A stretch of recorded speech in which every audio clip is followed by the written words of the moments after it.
Sebanyak 20.000 lebih ASN dan juga staf jajaran pemerintahan Aceh kembali melanjutkan vaksinasi di halaman kantor Gubernur Aceh. Hal ini dilaksanakan sesuai dengan arahan Satgas COVID-19 pemerintah Aceh. Selain ASN, pihak keluarga mereka juga diminta untuk dibawa ke lokasi untuk mendapatkan vaksin lanjutan ini, khususnya para keluarga aparatur sipil negara yang sudah memasuki masa lansia.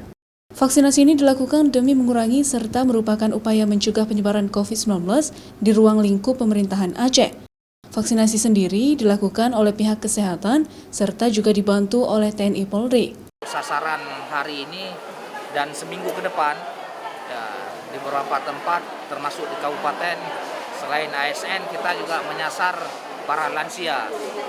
Kami juga dari seluruh ASN diperintahkan mulai hari ini dan beberapa hari ke depan juga membawa orang tua masing-masing ya yang tergolong sudah lansia ya untuk kita vaksin.